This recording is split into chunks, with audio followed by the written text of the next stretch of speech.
ところでおめえ、さっき戦利品がどうとか言ってたよな。ああ、悪魔の実があったんだ。あれは海の悪魔の化身だって聞いたことがある。食っちまったら悪魔の能力と引き換えに海に嫌われて金槌になっちまうんだったよ。悪魔の実とは誰かが望んだ人の進化の可能性である。ああなれたらいいな。こうなれたらいいな。多岐にわたる人類の未来が能力である。能力者とは誰かが思い描いたいくつもの異次元を生きる者たち。なる忌々しき異物が世界中に散らばることはなかったのだ。Le véritable maître de l'échec il One Piece n'est autre que le démon des eaux, une légende forgée dans la conscience collective, matérialisée en un fruit du démon primordial qu'Imu a dévoré pour devenir la source vivante de toutes les malédictions. Autour de ce noyau gravitent les Gorosei métamorphosés démons sans fruit et un gouvernement mondial bâti sur la peur qu'inspire ce pouvoir absolu. Face à cette nuit sans fin, s'élève l'éclat du dieu soleil Nika, revenu dans le corps de Luffy pour porter la foi inverse, la croyance qui libère. À ceux dont l'esprit réclame des vérités scellées depuis presque 30 ans, préparez-vous. Oda, grand illusionniste, a disséminé des indices dès le chapitre 19, là où résonna pour la première fois le nom du démon marin. Patience et décryptage dévoilent peu à peu la toile complète. Une boucle parfaite où l'imaginaire humain engendre les fruits du démon, où l'ignorance enfante un tyran mortel, et où la même puissance de croyance pourrait, entre les mains d'un équipage obstiné, briser ce cycle infernal. La conclusion approche. La nuit née de nos peurs affrontera l'aube née de nos rêves, et l'issue décidera si le monde restera ligoté à un mythe ou s'éveillera enfin à la lumière. Bonjour et bienvenue sur cette nouvelle vidéo de théorie. Si vous appréciez One Piece ainsi que le contenu que je vous propose, je vous invite à soutenir ma chaîne en likant la vidéo, en vous abonnant, en activant les notifications et en laissant un commentaire. N'hésitez pas non plus à explorer mes profils sur TikTok, Instagram et Twitter. Votre soutien est gratuit, mais inestimable pour moi. Il nourrit ma motivation et contribue significativement à l'épanouissement de notre communauté. Merci à tous ceux qui le feront, et bonne vidéo.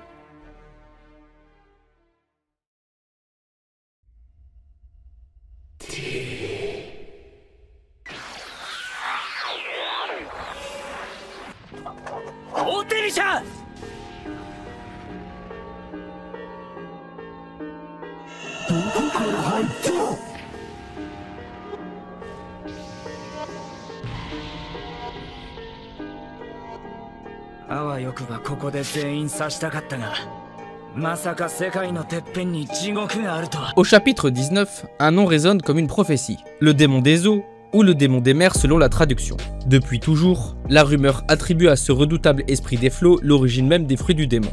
Et même si nous n'avons jamais vu ce démon marin tout au long de l'histoire, cela n'a finalement aucune importance. Car tout ce qui compte, c'est que la conviction collective façonne le réel. Qu'une foule décide qu'un être surpasse tous les autres détenteurs de pouvoir, et un fruit à l'image de cette foi surgira, conférant à l'élu une suprématie absolue. Le fruit du démon des démons. Une telle relique ne pouvait trouver porteur plus approprié que le dernier et le plus colossal antagoniste de la saga, Imu, le diable incarné.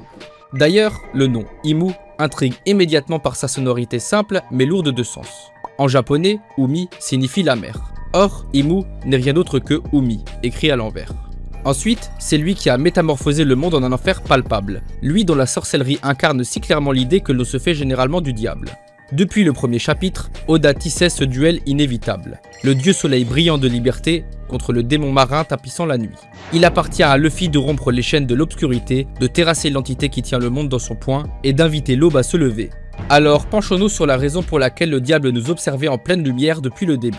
Dès la toute première mention des fruits du démon, Oda avait déjà semé, telle une graine dissimulée à la vue de tous, la clé du dernier fruit que nous aurions un jour à affronter. Glissé en silence, mais destiné à éclater à l'ultime page. Imu porte en lui l'empreinte du diable jusque dans les moindres courbes de sa silhouette. Aile membraneuse de chauve-souris, queue effilée battant l'air comme un fouet, trident brandi tel un sceptre infernal, chaque détail convoque l'archétype du mal. Et ses pouvoirs prolongent cette iconographie. Il s'insinue dans l'esprit d'autrui pour en prendre le contrôle, trace des pentagrammes où se mêlent incantations et magie noire, façonne puis mène une armée de démons à la baguette et conclut même d'indicibles pactes avec les vivants. Rien, chez lui, n'échappe à la tradition ésotérique. Oda a puisé sans filtre dans le bestiaire infernal pour forger un souverain dont l'existence même incarne la malédiction du monde. Car Imu n'est pas simplement le mal, il en est la source, le cœur battant. Au fil des révélations, nous avons compris que toutes ces fissures de la société, inégalité, tyrannie, souffrance, prennent racine dans le système oppressif érigé par les dragons célestes. Et au centre de ce trône descendu du ciel, trône Imu, architecte du cauchemar dystopique qui étouffe aujourd'hui les peuples. L'idée que le monde ne peut être libéré qu'une fois le diable vaincu est également clairement représentée sur la fresque montrant le conflit global de l'histoire. Nika, figure radieuse, guide une armée réunissant toutes les races contre une entité d'ombre qui confisque la lumière du soleil. La délivrance ne surviendra qu'au moment où cette force ténébreuse sera terrassée. Le salut de la terre entière dépend de sa chute. Si Imu incarne le diable, non pas seulement métaphoriquement, mais bel et bien littéralement, il nous faut remonter à la première évocation de ce concept dans One Piece. Très tôt, au cœur d'Isblue, un murmure a surgi, celui du démon marin, prétendue source des fruits du démon. Cette mention n'est apparue qu'une seule fois, fugace, presque anodine, si bien que beaucoup l'ont relégué au rang de légende de taverne, une fantaisie abandonnée par Oda. Son silence durable a incité un nombre de lecteurs à en négliger la portée. Pourtant, rétrospectivement, ce chuchotement initial résonne comme la première note d'une symphonie annoncée, la clé d'un mystère qui n'attendait que le moment de reprendre toute son ampleur. Maintenant que l'ennemi ultime s'avance sous les traits du diable marin, cette allusion lointaine reprend soudain tout son relief. N'oublions pas qu'Oda, dès l'esquisse initiale, connaissait déjà la destination finale de son odyssée. Si le chemin a parfois été improvisé, l'ultime bataille et le visage du grand antagoniste étaient gravés dans la pierre. Que le démon marin n'apparaisse qu'une seule fois n'est donc pas une négligence, mais un discret caillou blanc semé pour marquer la route vers l'affrontement décisif. Ce procédé n'est pas inédit. Le dieu du soleil lui aussi n'avait été cité que 2 fois uniquement avant de se révéler pivot du récit à Wano. Oda pratique sciemment cette économie de mots. En taisant longtemps le nom d'un mythe, il empêche les lecteurs de s'égarer dans la spéculation et maintient leur regard sur la lutte bien réelle contre le gouvernement mondial et les dragons célestes. Il est peu probable qu'Imu soit littéralement le démon marin. Rappelons-nous que Saint Imu Nerona était une personne réelle, autrefois roi d'une nation parmi tant d'autres, qui durent s'unir pour combattre le royaume antique. Tout indique qu'Imu a profité de la fameuse opération d'immortalité. La conversation des révolutionnaires le suggère presque explicitement, rappelant que l'opération aurait été inutile si Imu avait toujours été un être surnaturel comme le diable. En réexaminant le chapitre 1050 pendant le montage, j'ai remarqué qu'Imu révèle à Brogy qu'elle prélève une portion de son espérance de vie en échange d'un pouvoir démoniaque. Cela signifie qu'elle aurait pu prolonger sa propre longévité pendant 8 siècles en siphonnant celle de ses victimes, à la manière du Solu Solu no Mi de Big Mom. Les années volées serviraient aussi à maintenir la jeunesse et la loyauté des Gorosei. Imu jouerait ainsi le rôle d'une véritable banque d'espérance de vie, capitalisant sur le temps dérobé aux autres. De plus, son comportement demeure étonnamment humain. Après des siècles, il nourrit encore une fascination tenace pour Lily. Or, cette passion, comme son projet de fédérer des royaumes pour s'emparer du trône et régner dans le faste en se proclamant Dieu, trahit les désirs bien terrestres d'un homme dévoré par l'ambition plutôt que ceux d'un véritable démon. Ce constat rejoint l'axe thématique central de One Piece. Arc après arc, Oda met à nu des despotes, Ener, Doflamingo ou encore Orochi. Despotes qui, persuadés d'être au-dessus du commun, ne sont en réalité que des mortels ivres de pouvoir.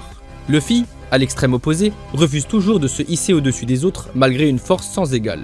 Permettre à Imu d'être un être surnaturel invincible ruinerait cette dynamique.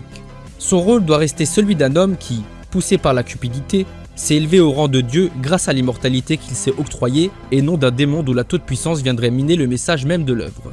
Ainsi, Imu était vraiment l'un des nombreux rois humains qui menèrent une rébellion contre le royaume antique. Mais dans la tourmente de cette guerre, il s'empara d'un pouvoir démesuré. Quand la victoire bascula en sa faveur, il érigea son trône au sommet du monde, se proclama Dieu et, grâce à l'opération de jouvence, se condamna lui-même à régner éternellement. Il incarne ainsi la forme la plus aboutie du méchant récurrent de One Piece. Un homme qui, ayant franchi les limites du pouvoir, s'auto-divinise. Le réduire à une incarnation littérale de Satan ferait s'effondrer tout l'édifice thématique de l'œuvre. 1000 chapitres d'exploration subtile de la nature humaine et de ses dérives laisseraient place à un simple affrontement contre un croque-mitaine surnaturel. Ainsi, malgré l'aura démoniaque qui se dégage de ses dons, Imu demeure fondamentalement humain. Certains suggèrent qu'Imu aurait scellé un pacte avec un véritable démon marin pour s'approprier ses pouvoirs. Mais One Piece esquive soigneusement toute confirmation de l'existence effective de divinité ou d'entité infernale. Même dans l'arc où la notion de Dieu est la plus présentée, le message était clair. Il ne faut pas accorder trop d'importance à l'existence des dieux. One Piece ne rejette pas l'idée générale de religion, mais insiste sur le fait que la véritable puissance vient de nos croyances. Elle proclame que la puissance authentique naît de nos convictions, de l'élan indomptable de nos rêves. Que les dieux soient réels ou mythiques, peu importe. Ce qui compte, c'est l'espérance qu'ils suscitent. car c'est par elles que les hommes façonnent le monde et réalisent leurs rêves. Tel était le cœur de l'exposé de Vegapunk sur l'origine des fruits du démon. Tout dans ce monde prend forme grâce au pouvoir de nos rêves et de nos espoirs. Beaucoup de lecteurs sont encore confus à propos du vrai Nika. Il n'y aura jamais de véritable dieu tangible dans One Piece. Car la question n'est pas de trouver un dieu de chair, mais de comprendre que la divinité, dans l'univers d'Oda, est le reflet de l'âme humaine lorsque celle-ci se croit assez fort pour convertir l'impossibilité en réalité.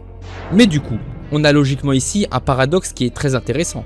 Car c'est parce que les gens du monde de One Piece croient à tort que les fruits du démon viennent d'un démon marin mythique, que l'ironie veut que, comme tout ce que l'homme imagine peut devenir possible, un fruit du démon correspondant au démon marin a alors été créé.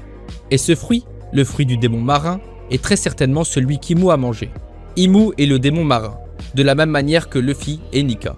Les gens ont assez cru à ces concepts pour qu'ils deviennent réels via les fruits du démon. Ces fruits ont été consommés, maintenant le démon marin et Nika existent réellement. Chaque fruit du démon est aussi puissant que le concept qu'il a inspiré. Par exemple, la capacité de se transformer en veste est assez faible, ainsi ce fruit est peu puissant. Mais ceux qui croyaient en Nika imaginèrent une divinité de la libération capable de sauver les gens partout. Le fruit de Nika est donc l'un des plus puissants avec des capacités quasi divines de déformer la réalité. Quant au fruit de Imu, le démon marin est un concept inventé pour expliquer l'origine de tous les fruits du démon. Les gens ont commencé à attribuer la puissance de tous les fruits à cette seule divinité. Cette croyance a naturellement conduit à la création du fruit ultime, plus puissant que tous les autres. C'est un cercle vertigineux. L'imagination humaine engendre les fruits du démon, mais comme nul n'en connaît la vraie source, les hommes inventèrent un démon marin pour l'expliquer. Leur foi aveugle, nourrie de peur et de légendes, finirent par cristalliser un fruit du démon marin. Et c'est parce qu'ils croient ce démon capable de forger d'autres diables que le fruit qu'ils ont invoqué confère précisément ce pouvoir, engendrer, à volonté, de nouvelles incarnations démoniaques. Voilà pourquoi Imu a pu métamorphoser les Gorosei. Officiellement, aucun d'eux ne possède de fruits du démon. Pourtant, ils adoptent l'allure de Zoan mythiques, mais sont répertoriés comme de véritables yokai et non comme porteurs de fruits. Les chevaliers divins, eux, disposent bel et bien de fruits authentiques. La différence souligne que les Gorosei tirent leur monstruosité non d'un fruit avalé, mais directement des facultés d'Imu. Ainsi, seuls les lieutenants les plus proches du monarque deviennent des démons forgés sur mesure. Des copies vivantes de la terreur collective, d'où l'absence du nom de leurs fruits lors de leur introduction. Il est probable qu'Imu ait appliqué la même alchimie à Dory et Broly. Encore une génération d'entités façonnées à l'image du cauchemar que les peuples prêtent aux démons marins. La légende nourrit la foi engendre le fruit, et le fruit, sous la main d'Imu, recrée la légende sous une forme plus terrifiante encore. Reste la question de l'immortalité, plus difficile à cerner. Tout porte à croire qu'Imu l'a d'abord arraché grâce à l'OP no Mi. Pourtant, une fois le fruit du démon marin en sa possession, il pourrait en avoir étendu l'essence. En véritable négociateur infernal, il distille peut-être désormais une faction de cette éternité à ses serviteurs, scellant avec eux des pactes d'obéissance sans retour. On peut aussi envisager que les 5 doyens, en tant qu'échelon suprême du pouvoir après Im, aient eux aussi bénéficié, au fil des siècles, de la fameuse chirurgie de jouvence. Immortalité discrète, jeunesse figée, à rebours des chevaliers divins voués à une simple longévité mortelle. Mais ce cadeau est à double tranchant, car si Imu incarne le démon qui accorde ses pouvoirs, il demeure également celui qui brandit le glaive. Liés par un pacte tacite, les Gorosei conservent leur souffle tant que le souverain en décide ainsi. L'ombre de sa volonté planant sur leur existence comme une clause létale inscrite en lettres de feu. Voyager dans l'abîme, s'emparer des corps, tordre l'espace, autant de talents que les légendes attribuent spontanément au diable et que le fruit, miroir des peurs humaines, a matérialisé. En somme, tout converge vers un paradoxe grandiose. L'univers de One Piece est bâti sur la puissance créatrice de la croyance humaine. En prêtant au démon des eaux l'origine des fruits du démon, les peuples ont involontairement façonné le fruit ultime, celui qu'Imu a dévoré pour devenir le cœur battant des ténèbres. Ainsi, le diable que le monde redoute n'est pas une entité surnaturelle surgie du néant, c'est le reflet déformé de la peur et de l'avidité des hommes. Imu, jadis simple souverain, a profané les frontières du possible, immortalisé par l'OP no Mi et couronné par la foi collective. Il règne en maître sur une caste de Gorosei démonisés à son image et tient l'humanité sous un ciel sans aube. Mais la même mécanique qu'il a engendrée annonce aussi sa chute. Car si l'imaginaire peut donner vie au cauchemar, il peut tout autant donner vie au rêve. Luffy, porteur du fruit de Nika, nourri par le rêve universel de liberté, incarne la force inverse, capable de briser ce cercle infernal. Le duel final n'opposera donc pas un héros et un démon absolu, mais 2 concrétisations rivales de la volonté humaine. La liberté contre la domination, l'aube contre la nuit. Lorsque ces 2 croyances se heurteront, l'issue déterminera quelle vision les cœurs choisiront de faire triompher. Et voici que nous arrivons à la fin de cette vidéo. Je tiens à vous remercier profondément pour votre attention et votre fidélité jusqu'aux derniers instants. Si vous avez été captivé, je vous invite à manifester votre appréciation avec un like, un partage, un commentaire, ou mieux encore en vous abonnant à ma chaîne. Sans oublier d'activer la cloche pour recevoir les notifications pour ne manquer aucune de mes futures explorations. Je vous encourage également à découvrir mes profils TikTok, Instagram et Twitter. Chaque action compte, contribue grandement à la croissance de notre communauté et valorise les efforts investis dans la création de ces vidéos. Un immense merci à ceux qui prendront le temps de soutenir ce travail et au plaisir de vous retrouver très bientôt pour de nouvelles aventures. Allez, salut!